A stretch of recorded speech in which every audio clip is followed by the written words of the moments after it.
ខ្ញុំនឹកស្រីស្ទើរឈួតហើយទីស្ងាត់ម្នាក់ឯងចំបែងរែងព្រួយខ្វល់ខ្វាយនឹកស្នេហ៍ដែលឃ្លាតទៅឆ្ងាយតើណាយចិត្តឬនៅចាំអូនឃ្លាតឆ្ងាយស្រែឆ្ងាយស្នេហ៍ព្រោះតែភាពក្រុងស្រឆើតល្អបបស្រីភ្លេចបនដាំអូនថាត្រឡប់យ៉ាងយូរមួយឬពីរឆ្នាំឲ្យបងខ្លោចផ្សារកម្មព្រោះទ្រាំចាំមុំវើវិញមិនក្របីអើយជួយដងហើយហាត់ស្រីផងប្រាប់ទៅនួនល្អងថាចិត្តបងសែងទុកទោមនឹងមេឃខ្យល់នឹងដីជួយដូរចិត្តស្រីសំឡាញ់ឲ្យណៃទឹកដីភ្នំពេញ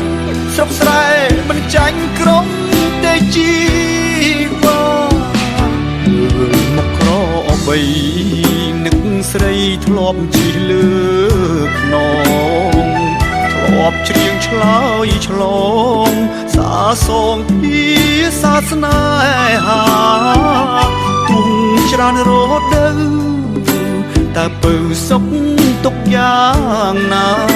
ស្ងាត់សូនឬក៏កនថាចោលស្នេហាស្មោះស្រុកស្រែ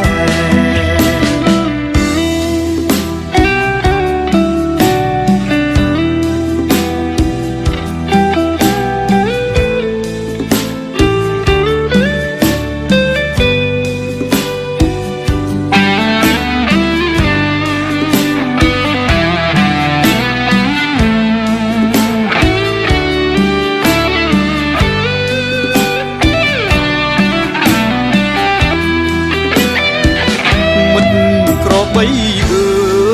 យជួយដងហើយហាត់ស្រីផងប្រាប់ទៅនួនល្អងថាចិត្តបងសែងទុកទោនឹងមេឃខ្យល់នឹងដីជួយដូរចិត្តស្រីសំឡាញ់ឲ្យណៃទឹកដីភ្នំពេញស្រុកស្រែមិនចាញ់ក្រុងទេជីវ៉ាបីនឹកស្រីធ្លាប់ជិះលើខ្នងធ្លាប់ច្រៀងឆ្លើយឆ្លងសាសងពីសាសនាហាទុំច្រើនរដូវតើពៅសុខទុកយ៉ាងណាស្ងាត់សូនឬក៏កនថាចា